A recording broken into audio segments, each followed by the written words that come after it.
السلام عليكم ورحمة الله وبركاته. ازيكم حبايبي؟ عاملين ايه؟ معكم اسماء الجندي. وتعالوا النهاردة نعمل احلى شوية فول لرمضان. كل سنة وانتم طيبين. خليكي ست بيت شطورة كده واعملي الفول في البيت، ضمن نظافة وكمان توفير، واقل كمية معاكي هترمي كتير جدا. لو اول مرة بتشوفيني اعملي اشتراك في القناة وفعلي الجرس علشان يوصلك كل جديد. كلنا ما بنقدرش نستغنى عن طبق الفول في رمضان. وبلاش تستسهلي بقى وتجيبيه من بره، لا اعمليه في البيت وهيرمي معاكي كتير جدا. وكمان سر اللون الحلو بتاع الفول كده وازاي ما يسودش منك. وطبعا يا جماعة طريقته سهلة جدا وما فيهوش اي صعوبة. يلا تعالوا نخش على التفاصيل على طول. لو اول مرة بتشوفيني اعملي اشتراك في القناة وفعلي الجرس علشان يوصلك كل جديد، ولايك للفيديو. اهم حاجة هنجيب الفول كده يا جماعة وننقيه. لو اي حباية غير مرغوب فيها نشيلها، وبعد كده نغسله غسيل كويس جدا، ونكون محضرين مية بتغلي معانا زي ما هتشوفوا معايا دلوقتي. ده كيلو من الفول. غسلته غسيل كويس جدا زي ما انتوا شايفين كده. واختاري الفولة الحباية البلدي بتبقى افضل بكتير. جنبي في الوقت ده مية بتغلي. هنزل بالمية بتغلي على الفول كده زي ما انتوا شايفين. نغطي الفول خالص بالمية اللي بتغلي. وبعد كده نغطي الحلة ونسيبها منقوعة لمدة 10 ساعات. تمام. انا كنت نقعاه من بالليل، كنت عاملة الخطوة دي كده من بالليل، ونقحته لحد تاني يوم الصبح. تاني حاجة معانا هستعملها كمان وهنقعها في نفس التوقيت ده، كوباية فول مدشوش. تمام. يعني عدد ساعات نقع الفول هي نفس عدد ساعات نقع كوباية الفول المدشوش. تمام. يبقى نقعنا الفول بتاعنا ونقعنا كمان كوباية الفول المدشوش ليلة كاملة لحد تاني يوم الصبح. وده شكله يا جماعة تاني يوم. طبعا حبات الفول تضاعف حجمها زي ما انتوا شايفين كده. وطبعا انا رميت المية اللي كان منقوح فيها وشطفت شطفة خفيفة، وكمان رميت مية الفول المدشوش وشطفت برضو شطفة. هنضيف بقى كل المكونات بتاعتنا. تمام. يبقى لازما تنقعيه وترمي المية اللي اتنقح فيها. ضفت الفول مدشوش وكمان كوباية عدس زي ما انتوا شايفين كده مغسولة. يبقى الكيلو الفول هياخد كوباية فول مدشوش وكمان كوباية عدس. هنضيف بقى ليمونة سليمة زي ما هي علشان الفول ما يسودش منك، ومعلقة من الكركم ومعلقة من البابريكا. تمام.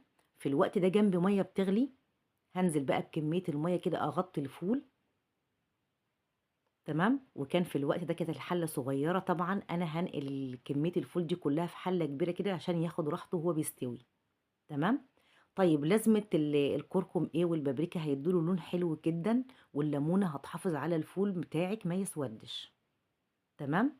في الوقت ده كنت نقلت بقى الفول في حله كبيره كده علشان زي ما بقول لكم ياخدوا راحته في التسويه. طبعا هيغلي اول غلوتين على نار عاليه، وبعد كده تهدي على الفول تماما. اهدى نار عندك تهدي عليها وتسيبيه بقى ايه، ياخد ويدي كده مع نفسه لحد بصي ما يسيح معاكي ويبقى زي الزبدة. طبعا ده كده خد اول غلوتين. هبتدي لو في اي ريمة اشيلها زي ما انتوا شايفين كده. واللهم بارك لونه جميل جدا. واهم حاجة ما تكتريش في البابريكا ولا الكركم. تمام.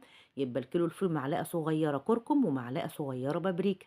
ايه الهدف منهم؟ هيدي للفول لون حلو جدا. تمام. وطبعا ياما نقعنا الفول يا جماعة مش هياخد وقت كتير جدا في التسوية. اهم حاجة تنقعي الفول السليم وكمان الفول المدشوش. تمام. في الوقت انا كنت نقعاه من بالليل، وابتديت اول ما صحيت كده الصبح رحت مشتغلة فيه على طول. وطبعا زي ما بقولك مش هياخد وقت طويل في التسوية لانه منقوع. شلت كل الريمة من على الفول، نقلبه كده تقليبة. وبعد كده بقى نهدي النار كده يا جماعة بالبلدي زي الشمعة كده، ونسيبه ياخد ويدي مع نفسه لحد ما يسيح كده وتشوفوه زي الزبدة معاكم. بس من حين لحين نديله تقليبة كده بالمعلقة عشان ما يلزقش ايه في الحلة من تحت. تمام. اللهم بارك، طالع شوية فول زي الزبدة، لون في منتهى الجمال. طبعا كمية الفول اللي انا قلتها الكيلو مع الكوباية العدس مع كوباية الفول المدشوش، بسم الله ما شاء الله رامية كمية كبيرة جدا. وعايزة اقول لكم يا جماعة ان اقل شوية فول من اللي انت عاملاهم في البيت بيعملوا لك طبق محترم جدا. طبعا الفول معانا استوى وبقى زي الزبدة زي ما انتم شايفين كده، اللهم بارك، ولونه في منتهى الجمال. بجد اعملوا الفول في البيت يا جماعة، هيفرق في طعمه كتير جدًا. وكفاية اللي أنتِ غاسلاه غسيل كويس في البيت ومتطمنة وأنتِ بتعمليه. كده خلاص كده يا جماعة استوى، بس أنا هاسيبه شوية كده ياخد ويدّي كمان شوية كده لحد ما يتقل كده ويلف معايا زي ما هتشوفوا معايا دلوقتي. تمام؟ وبسم الله ما شاء الله لون المَيّة في منتهى الجمال. سهل جدًا وبسيط، بجد اعمليه في البيت. وطبعًا بعد ما بيبرد خالص بنكيّسه ونشيله في الفريزر على قد الأكلة، بنطلّع الكيس بتاعنا. وتعالوا نعمل بقى الطبق الفول السهل اللي إحنا متعودين عليه، اللي ما فيهوش أي افتكاسات خالص. طبعًا أطباق الفول أشكالها متعددة، إحنا النهارده هنعمل أسهل طبق فول ممكن تعمليه. هناخد كده شوية فول كده وهو لسه بيستوي كده. هو كده خلاص يا جماعة استوى بقى زي الفل. تمام؟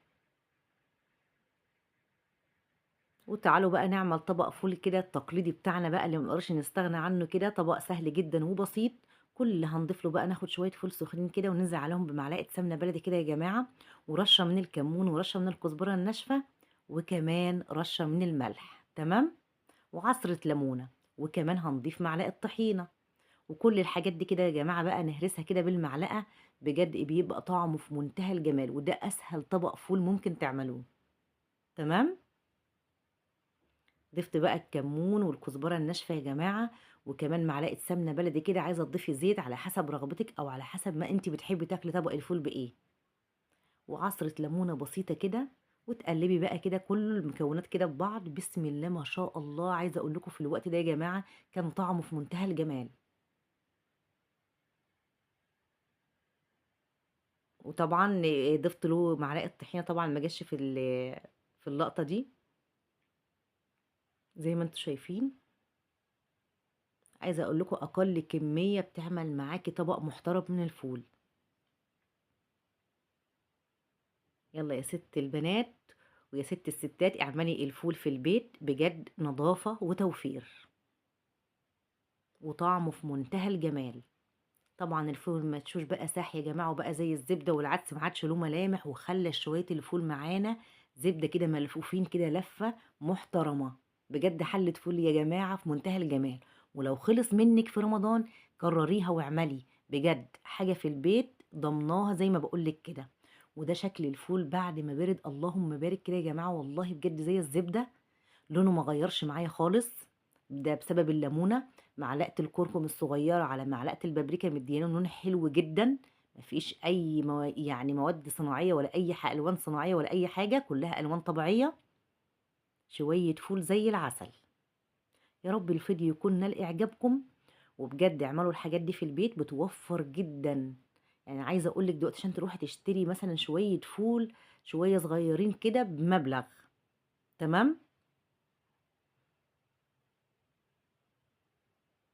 هنكيسه في الأكياس زي ما انتوا شايفين كده. ونبتدي بقى نشيله في الفريزر. وقت اللي ما بنبقى محتاجين بنطلع الكيس كده يفك معانا. عايزاه بقى تعمليه في الكبة تفرميه مفيش أي مشكلة، عايزة تسيبيه زي ما هو لسه الحب فيه كده على حسب ما انت بتفضلي. تمام؟ هتخلصي بقى كل الكمية كده ونشيلها بقى في الفريزر. وكده يا جماعة أكون خلصت معاكم الفيديو، يا رب يكون نال إعجابكم. وأتمنى بقى لايك وشير للفيديو. والسلام عليكم ورحمة الله وبركاته.